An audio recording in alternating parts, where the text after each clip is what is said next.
Truth Bombers Podcast. Truth Bombers Podcast. The group chat turned podcast with your hosts, Russ, Lockie, and BJ. Get some of that easy pre-podcast banter in. All right. Do you want me to kick it off, man? Yeah, you can kick us off, mate. I might have to mute in and out as we go today, depending on moving my bed and getting some meds and everything else. Welcome to the Truth Bombers Podcast, where we tell it how we see it.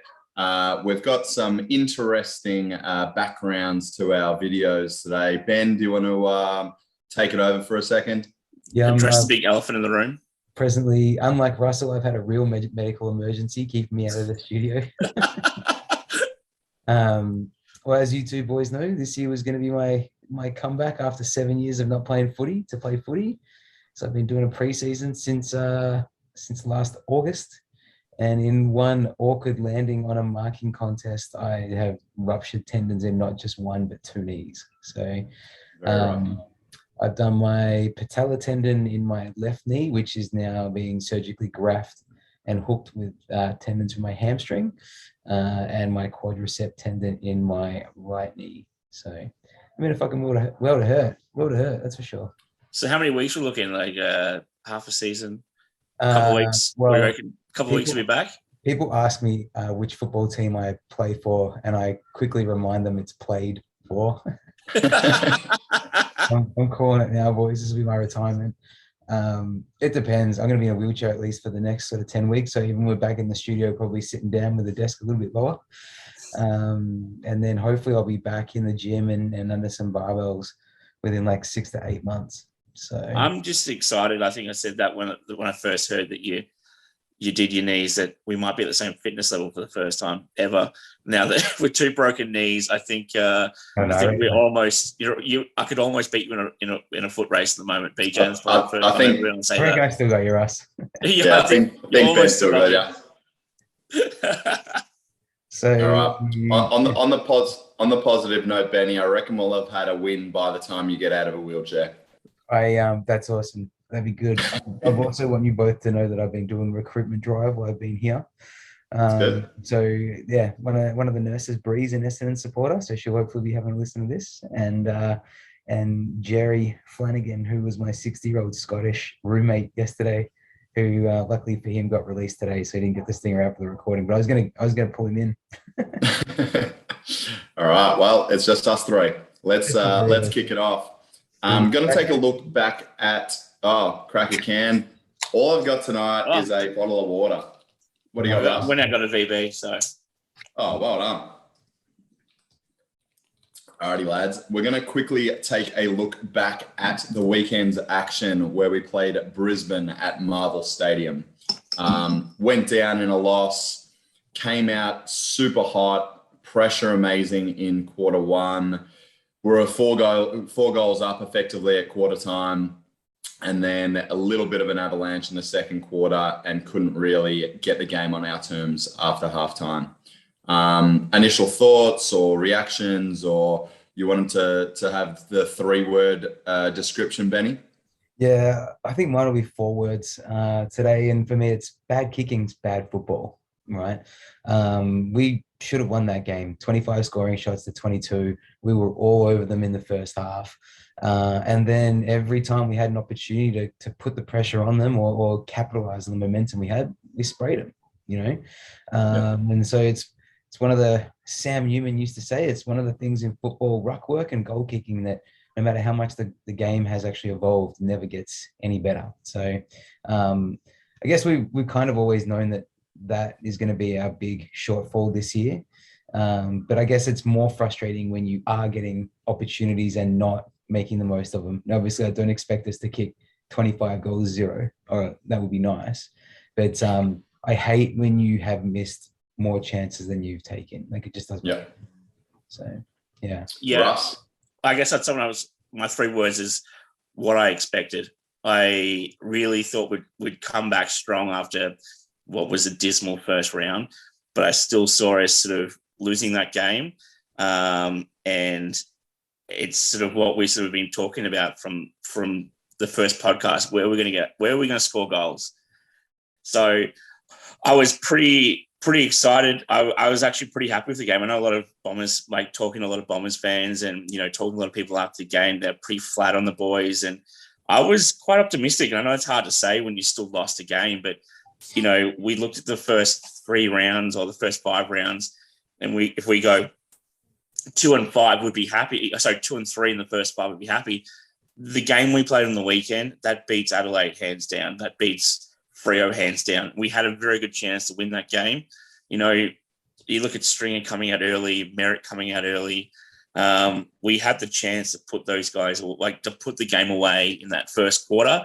We were pretty competitive in the last quarter. We just couldn't kick enough goals. You're never going to win games when you, 9-15 or something when we're getting outkicked in points. Brisbane took their chances and they kicked straight, 5 points for the whole game, 3 or 6 points for the whole game. 3 of them came in the last sort of 5 minutes of the game. They took their opportunities, we didn't. So I think I wasn't too surprised. I was pretty happy with the effort after such a dismal round 1. Yeah. My 3 words were not good enough. And I feel like we've just touched on, the effort was much better. We were competitive for big chunks of the game, but having that polish, connecting our midfield to our forwards and our forwards to obviously be accurate enough to finish their good work just wasn't there. Not good enough for me. I think we were in that first quarter though. And I think that's Stringer is so important for us. That we finally had that connection. And you look back of, we've all been, not all of us. I've been pretty critical of 2 meter Peter, but you look back at that 7-goal haul he had against Western Bulldogs last year, and Stringer played an absolute blinder of a game. And then we look at the first quarter that Stringer had last week, and then Peter Wright had an absolute blinder first quarter. Maybe there is a correlation between 2 meter Peter's performance and the connection he has with that midfield team. And, maybe it is the midfielders that aren't sort of putting it up for him and making him look bad rather than him not performing. So, that first quarter, I think if we could get, even 2 quarters of what we had in that first quarter, we win that game. We just couldn't sustain it. Stringer's not 100% fit. We'll go into the tactics of the good, the bad, and the ugly. I think one of the biggest things I had that was ugly was the coaching performance of, not changing a game plan when Brisbane did. It's I see where you're coming from, Lockie. I feel like there was glimpses, I guess I'm holding on hope for, rather than a full quarter performance. Yeah. I don't think it's any surprise that there's a correlation between quality of delivery from the midfield and the forwards having a better game. I've been, and if you don't mind, Lockie, if we get into the good, for me, I've been worried about Parrish now for a couple of weeks, and he finally looked like he was kind of back with more kind of familiar ball handling skills and that sort of stuff as well. He was putting himself in the contest, getting a fair bit of it. It just seemed a lot more relaxed, a lot cleaner with his disposal. Didn't look like he was as rushed and panicked. And I've got a question for you, Russell. You've talked a lot about knowing where Peter Wright's ceiling as a player is, and he was often referred to as Wayne Carey through the first quarter on that Friday night. They quickly backtracked on that, but yes, yeah. So if do you think your idea or perspective of where Wright is as a player and what kind of player he could be, are you open to seeing that improving? Do you think that these efforts on Friday night, again, we've sort of said if he kicks 2 or 3, he probably keeps his spot. He kicked 2 straight last week. He's kicked 3-1 this week. For me, he's, and I think he'd taken 9 contested marks or something in the first quarter. Yeah, he had something like before the quarter was even open, he had 13 possessions or something. Yeah, in that first quarter. I think he had 11 marks for the game, and 8 of them were in the first quarter. But yeah, I honestly I think he's highly underrated. I think he's not yet a player that you're like Stringer, that you're going to feel confident, oh, if Wright's in the team, then we've got a really good chance. But I think he's actually doing quite a bit to fill that space that we have there as a key forward. Yeah, look, I was super, super happy to be wrong, I guess, with my comments to the previous weeks. I would really, I don't think what he did week 1 is enough to keep his job in that best 22. You know, Kane Baldwin went back to the VFL, kicked, you know, 3 goals, yeah. And I still back the decision that I'd probably, in hindsight, drop 2 meter before I would drop Kane Baldwin for the long term, because we don't know Baldwin's ceiling, and it's hard to pick 2 meter ceiling. Like, you know, I think he needs to spend a lot more time, I guess, consistently being in that sort of position to see what his ceiling is. If he could have backed up that first quarter, I think this sort of sums up a little bit. Like, that first quarter was amazing. The next 3 were pretty average. But that's a supply issue too, right? Yeah, absolutely. And that's why I sort of brought to that sort of question. Is it not his fault that he's not performing in those off weeks because he's not having the right deliveries in there? And we know that in that first quarter, when he just was an absolute superstar, that, you know, we had Merritt, who was delivering the ball sensationally before he got the tag. And then Stringer also was sending it in there to him. So, look, I would love to be wrong and say, you know, it's not, you get a little bit more better deliveries in there. He can sustain that for a full 4 quarters. I'm excited to be wrong about him in the future, but having 1 good quarter, I don't think sums up enough for me. I'm very excited about it, but I want to see more than 1 good quarter out of the guy before I sort of lock him into being that, you know, number 1 forward or even number 2 that takes the big guys. So yeah, I'm very excited, but yeah, I hope I'm proven wrong. I want to see a big effort this week. And look at Melbourne. They got some big defenders out. They've got Salem out. They've got Lever out. You know, they've only got May. He might have another big one. Sorry. We'll move on from Peter Wright. I'll ask you guys the 3-2-1 from the game. I'll just start with mine. I thought Merritt had an amazing game. Even though he was shut down a little bit in the second half, I gave him 3 votes. Peter Wright, I gave 2 votes. And Archie Perkins has impressed me again. I gave him a vote. He has been more consistent and more damaging over the first 2 rounds than I thought he'd be capable of. I thought second-year blues for one of those, I guess, him and Cox. But he's really impressed me. So they're my 3-2-1. What about you, Benny? I agree with all those. I'd probably throw up Daz's name in there as well. I thought Sam Durham played a really good game. Again, like, he's not going to be one of those 35, 40 possession getters, but he definitely was in and around the ball and really moving quite aggressively for it. I'm just having a look at the tackle count now. Stringer led the way in tackles, which is good to see, because that means like his works rate's been up as well with 4. But Wright and Perkins would be in there for me as well. Russ? I'm with you, Lockie. I think I had a pretty similar count to you. I was borderline going to give it to Stringer, give a couple of votes to him, because I thought that first quarter was just, I was so happy.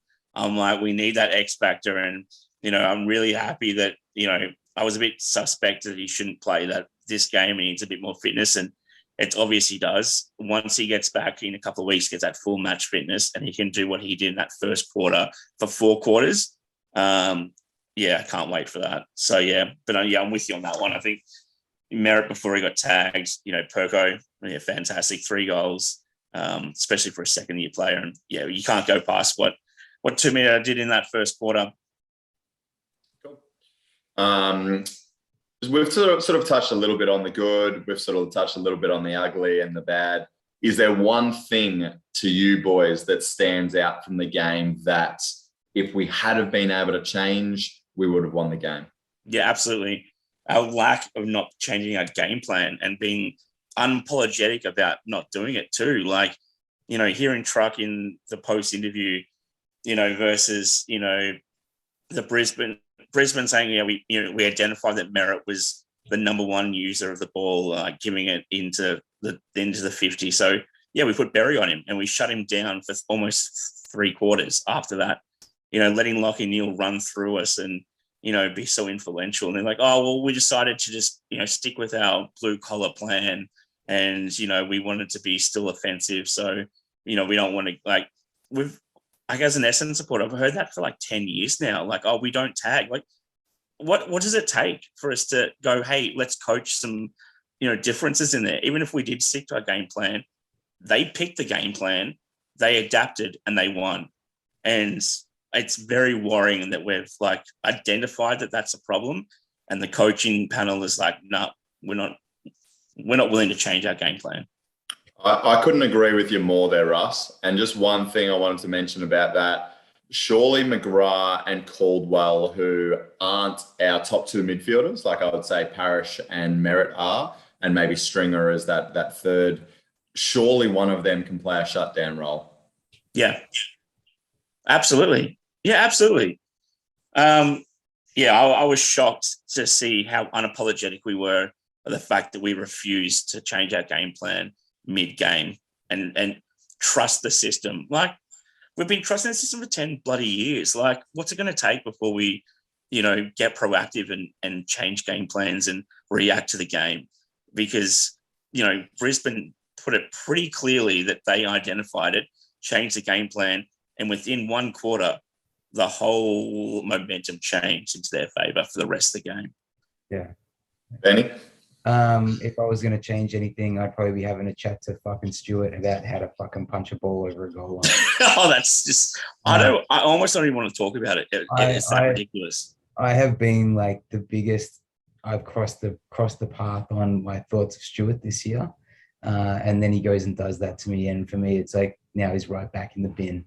That was just fucking atrocious. And then for him to even say that he touched it, I don't know why they're reviewing it. And then they reviewed it and there was daylight between his hand and the ball. Like, what the fuck are you doing? Just moseying on over. Just either punch the ball over or catch the ball and run on. Like, I don't know what he was trying to do, be cutesy, be smart, but it's like another goal that's cost us, For a crucial time of the game as well. Yeah, we were absolutely. We're 2 goals down, which then made it 3 goals. When, as I said, Ben, he could have actually taken possession and stayed in the field of play. There wasn't anyone on his hammer. He had at least 10 meters of space. Yeah. I think it was one of the worst brain fades I've ever seen. Absolutely. Agree with you there. It's about the South African batsman against Australia in like 99 World Cup when one of them just like forgot to run. I was like, what the fuck is going on? I couldn't believe it. And I was just like sitting there being like this is literally your job, is to like not let the ball get past you. And you just, it wasn't even like, if he dived and he'd missed, all right, it was out of reach, but he just like cruised on over, still fell short. And then all the carry on about that he touched it. No, he didn't fucking touch it. Right? Yeah. There's no way he thought he touched it. It was the camera was on him. And that's what I think hurt most. He's like, didn't put your hand up and like, I fucked up. Like I didn't, but he's like, no, I touched it. You clearly didn't, and you know it. Yeah, absolutely. And then I'll probably say Merritt's ankle. He's going to be going for 8 to 10. That fucking hurts. I think Cox is going to be out for 2 to 3 as well. So can we talk about Cox a little bit? He just looked like that first 2 quarters. He had a couple of good glimpses in him, but those 2 first quarters, he just looked out of place. He looked lost every time the footy came to him. Like, are we thinking that that's not his right position, or like I'm a bit worried about him, to be honest. All right. Well, here you go, Russ. I wanted to talk about 3 players, and this to me was the difference in the game. We just mentioned Stewart, that the effort on the goal line just wasn't good enough, clear as day. And he had 7 clangers for the game to go along with that effort. Smith, 4 disposals, which was in the first half, 0 in the second half, and not a single tackle for the game. And also Cox had 5 clangers. And the problem with his clangers was 3 of them were from handballs, which should have been to open players streaming into our forward 50. And I think 2 of them and passage of play. Yeah. And it's harsh to have a second-year player and speak about him like that. But I think if he hadn't have hurt his ankle, he would have been in the twos anyway. I think he needed a spell. I think he needs to go back to the VFL, and I think he will once he comes back from injury. And he needs to prove that he's back in form and has some confidence. He didn't look confident with those handballs. It was sort of like, oh, I need to get rid of the ball, and then he just missed the mark. Yeah, I agree with you there. He didn't look. You look at him play. He looked confused when he got the ball. Like he got 20 possessions. And you're like, yeah, great. You got 20 looks on the ball, but like for 18 of them, he looked lost out there. He didn't know what he was doing. Like, do you think he's in the right position being on the wing there? I know we've all been like, oh, he's the unicorn wingman. Maybe that's not the right place for him. And I know we've touched on this a little bit, but I'm a bit confused where he needs to be playing at the moment. Do we put him forward? Do we put him on, I don't know. Like, I'm a bit confused where we're actually playing because he does not look in place on the wing at the moment, that's for sure. Yeah, I think the last thing, Locke, to touch on for last week, we called it something we didn't want to see. Tex Wanganeen's debut didn't even get out onto the ground. So it's stiff. He didn't go for 5 minutes either. I hate that rule. Damien Hardwick actually was saying on 360 and was chatting to Ben Rutten about it. And the conversation they had was, what if it was a medical sub only if it was made in the first half, but in the second half, it can be a tactical change if you want it. So you can bring on a different player to change your structures and stuff like that. Yeah. That's the way to do it. But I think that's like naming your debutants, like his family's flying in, everyone's there to see him, and it's like doesn't take the field. And I guarantee you too, like as a first year player, you'd probably rather be on the bench in the seniors than out playing in Geelong in the reserves for sure. But it's to have the one game chalked up and you're running the laps after the game to get conditioning in as an emergency because you haven't been named. Like, that's shit. It's just shit. It's just a shit look, I reckon. Yeah.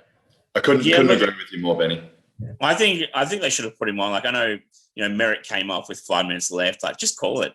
Cox came off with like 5 minutes or 10 minutes left. Just call it and let him have 5 minutes to run out there. I thought it was a bit stiff more than him being named the sub. I think you're right.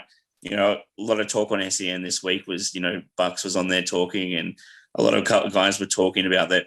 You're right that most of the guys would love to be named and get given that sort of hope that they're going to get on the ground and be the medical sub rather than play another week in the VFL. Yeah. I think what was more stiff was they didn't even give him like 2 minutes. We see it in soccer all the time when there's like a debut guy comes on with the token 4 minutes in extra time or something like that. At least give him and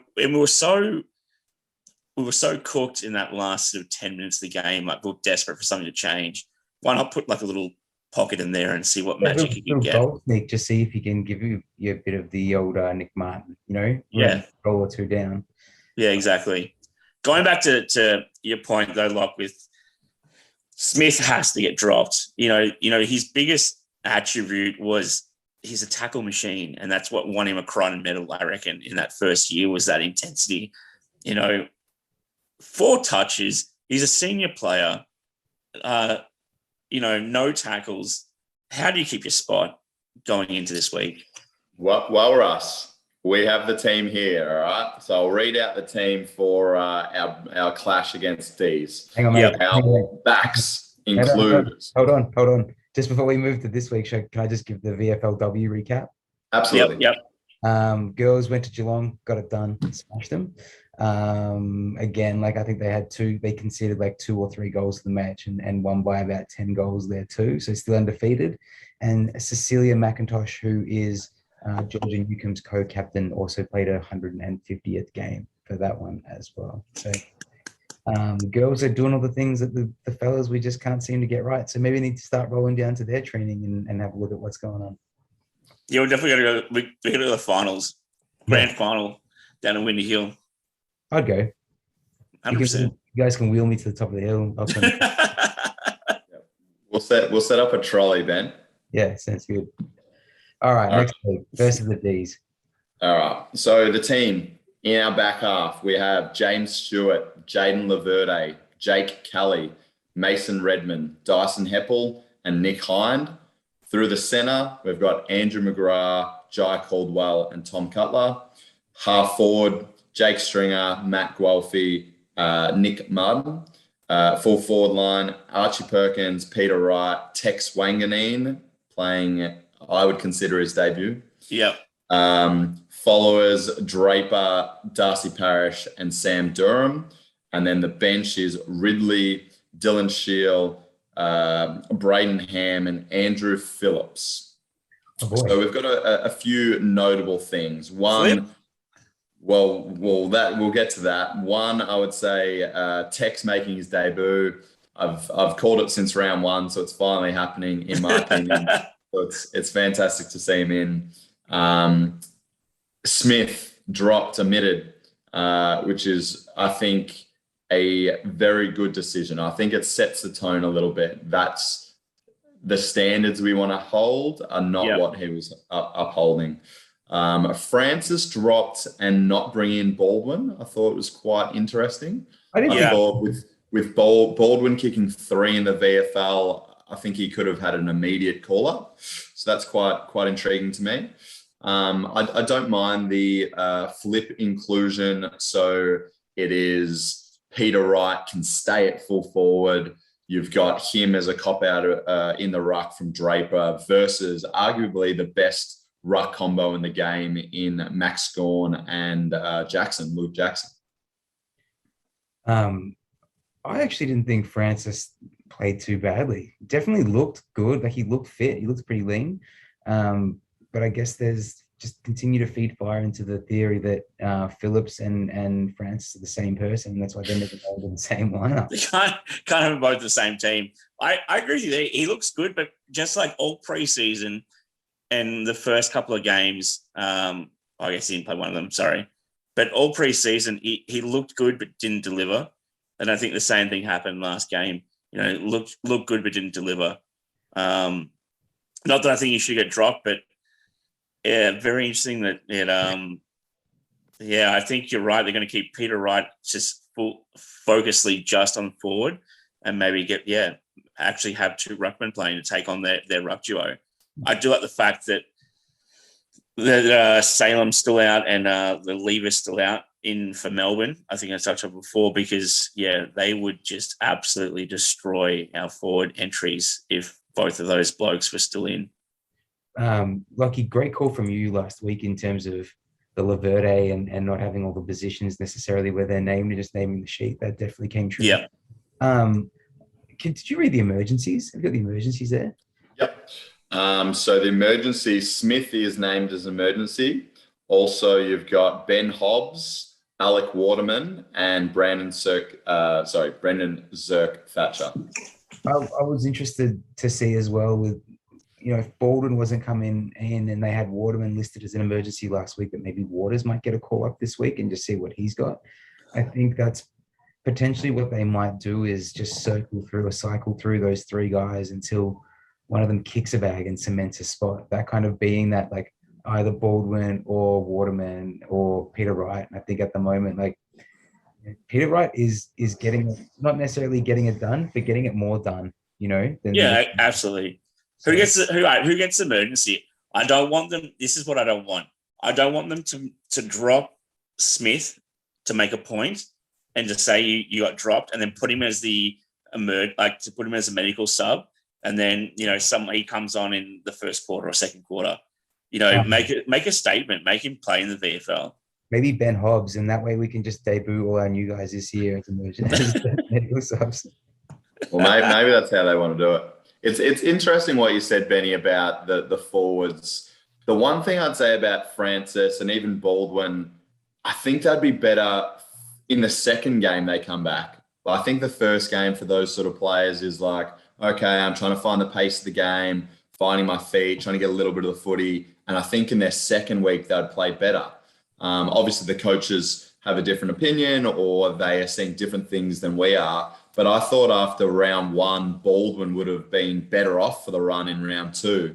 And then watching Francis, I sort of was like, okay, like he got to enough contests, had a couple of shots on goal. I would have thought he would have been better this round coming for the run. So it's quite interesting, I guess. Maybe they are just having a few different looks, waiting for Harrison Jones to come back. Stringer's maybe playing a little bit more forward than in the mid until he gets fit. So maybe that changes their psyche on it as well.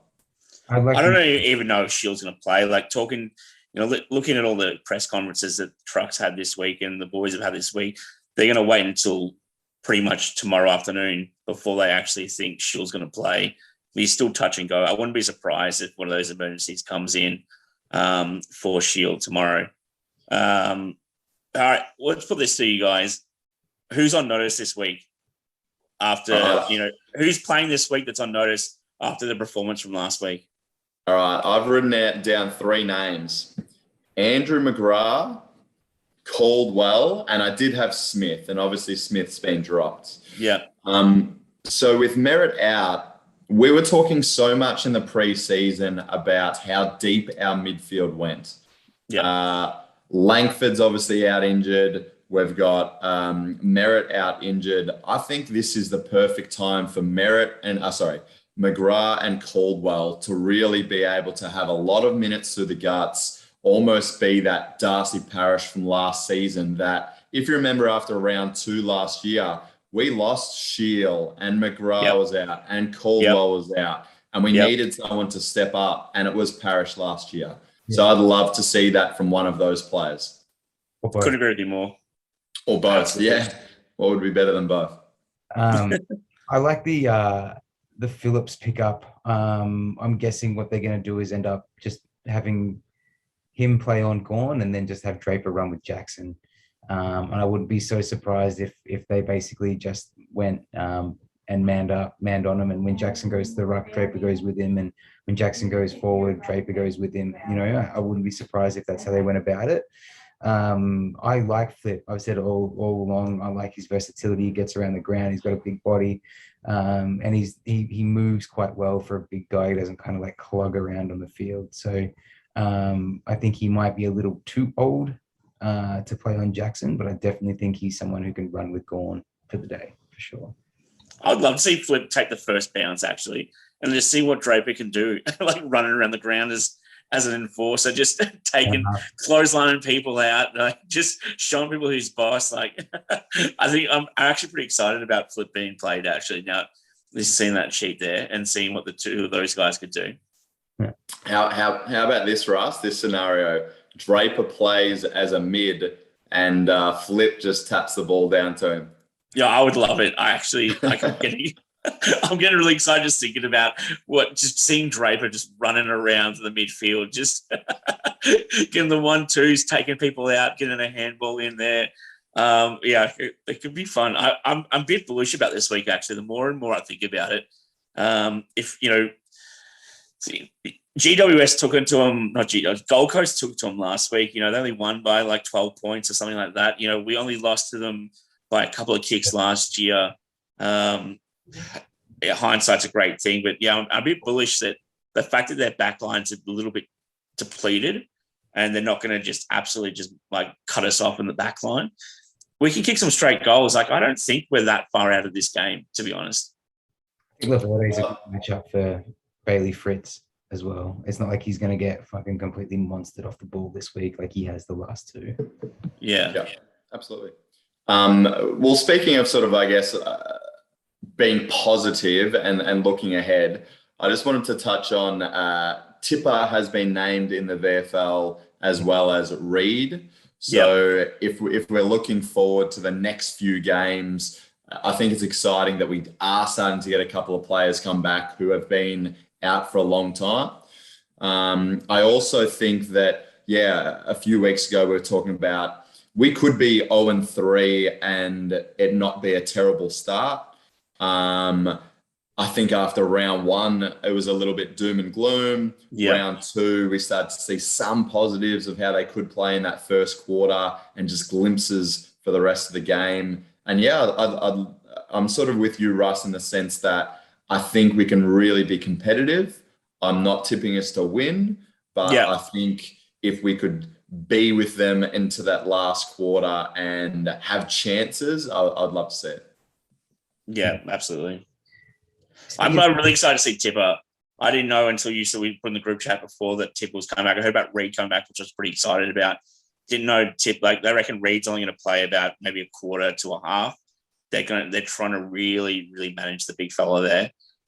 To hear Tip is going to be running around, I'm super, super excited. I can't wait to see some vision. I haven't really seen too much. The club hasn't shown too much vision of him since he got back when he was a bit thick, let's put it. I want to see sort of what condition he's in, and I think that's going to set a tone. Is it going to be 2 weeks in the VFL? Is it going to be 6 weeks, sort of almost like a mini preseason to get him back at the halfway mark before the buys or something like that? Now, one thing I want to bring you to your attention, lads. I think we don't have too much meeting time left on this. Yeah, we've only got a couple of minutes. Yeah. While you were talking about tipping, Lock, Yes. our locks from last week, I think I had Collingwood over Adelaide, which came to fruition. Russ, can you remember what you had? Russ has finally joined the footy tipping comp for anyone that's been wondering. I'm 5-5. I'm pretty good. I'm trying to pull up what my lock from last week was. It was pretty late in the round. Mine was dees, which got up. Oh, look, I want to bring that up. I know where there's a $20 penalty if you don't tip the lock of the week. I think it should be double if you just go for the number one matchup for the week that's going to pay off. No, I think double if you go for the favorite, the red hot favorite, and they lose. I think that's a good bet. Yeah, exactly. It's double. who did you pick? Who do I have? Actually, I think I'm $20 down. I went for Dockers over St Kilda as my lock. All right, $20 in the tin from you, sir. Yeah. And I had Collingwood beating Adelaide, which they did in fantastic fashion. So Julia Hawkins is still at the top of the total list with Brodie Harrison. They're both on 13.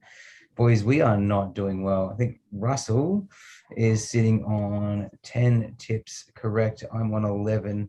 I'm on 5-5. We're both bottom tier, all three of us, I think. Lucky you're on 9, mate. You're starting to fall off early in the season too. I'm just lucky that I've tipped against us in the first few weeks, and that sort of saved me. I did the same thing last season. I think I went 2-3 in the first round, then 4 in the second round. Started throwing Hail Marys from round 3, and not spending the whole season trying to get back from that. All right, we've got less than a minute, so let's finish off with our locks here, boys. Lockie? Well, I can't obviously do tonight's result, even though I can see who's winning comfortably. My lock was Sydney until I saw the halftime scores. I'm going to go with Carlton as a lock to go 3-0. Yeah. Oh, that's a good one. Yeah. I'm going to go for me. What's the derby this week? I'm going to Port. Port in the derby. And then I will go Lions over the Kangaroos. Oh, that's an easy one. Come on, Benny. Do you think that's easier than the D's game? Yeah. Sorry about that, boys, but until we get the podcast sponsored, we're still using the old free version of Zoom, and it puts us on like a 40-minute time cap. So you got to get on Microsoft Teams. I know how to do this, Russ. I'm an old dog, mate. I'm in a lot of pain, and I'm not really willing to learn any. That's like early in the week when I was like, I don't know how to use Zoom. We were like, how do we call each other? I was like, I know Microsoft Teams. I don't understand Zoom. All right, sorry, boys. Tell me your locks, what they were again. Is lock in? I've got the Blue Baggers. I've got Port in the derby over in Adelaide this week. I'm going to take the Gold Coast beating GWS just for a line call. But, I don't mind that. I like it, Benny. I've tipped the Suns, so I don't mind that at all. All right, beautiful, boys. All right, Russ, you got any quick draw questions? All right, I'll keep it quick. Just before we I just want to give a quick shout out, mate, if that's all right with you. Yep. Now, you blokes obviously know last week we decided to move our regular show to a Tuesday so that we could do a Tuesday recap and then a Thursday preview. And obviously with your inabilities to make a Zoom meeting and my inability to operate either leg and being in hospital, we did go ahead with our Tuesday night. Actually received a message on the Instagram today from Ashwin George, who just said, hey guys, didn't see a podcast this week, so hope everything's going well. So there we go. Look, we've got people that actually listen to the podcast, and some of them are even actually looking forward to it coming out every week. So we're doing all right, boys. The fans. Next week we're back on track. Sorry, buddy. My apologies, Ashwin. But I think Russ is also working on the TikTok page, so you might be able to head over there and join us on another platform as well. 1,500 views. Did you change the name of it? Not yet, because we're getting good traction. Tell Lockie you fucking wrote the wrong name of the podcast on our fucking. That was offline, all right? We ended the podcast. That was offline chat. Thank you very much. All right. Quick draw, Russ. Let me add it, and then I'm going to take all these endos and go back to sleep. All right. With the duo, the duo of ruckmen out there, we reckon that Draper's going to be a big enforcer this year. How many games does Draper miss this year through suspension? I'll say just one. Just one? Okay. I say, yeah. I'll say 2, only because he's already on very thin ice after he got away with a fine last week against Geelong. I reckon 3. He's clotheslining someone this week, and he's going to get at least 3. I'm very worried that I think I spoke about this 2 weeks ago. He elects to bump rather than tackle. Yeah. And when he's that big, you're electing to bump. You're going to take a couple of heads off, and that's mandatory weeks right there. Yeah. Merritt out this week, big loss. Who can we not afford to lose going forward? Who's your one man that we can't afford to get injured or lose out of any circumstance going forward? It'd have to be either Parrish or Ridley, I think, for me. Yep. I'll go with Stringer just because of his game-winning abilities and what he showed at the second half of last year. 100%. I'm with you, Lock, there. For me, it's Stringer. After seeing what he can do and in that first quarter, a fit Stringer, we cannot afford to have him out for the rest of the season. Do you think Stringer what he did if there's no Parrish and no Merritt? I would get rid of Merritt and Parrish and keep Stringer. Yeah. Get rid of both of them. If someone says you can have to take rid of like a full team, you have all 3 of them there, take one of them out. He's the last person I take out before Merritt or Stringer at the moment. Fair enough. It's an opinion piece podcast. You're entitled to your opinion, no matter how wrong it might be. So someone just got his morphine injection, just put back in. Last one, we'll keep it sweet, short and sweet. Not Bombers related. Who watched Buddy kick his 1,000th? And did it get a little bit sentimental for you, or you don't care because it's Buddy? I think it's a pretty cool achievement. I think it's interesting when you wonder if it's something you'll ever see again.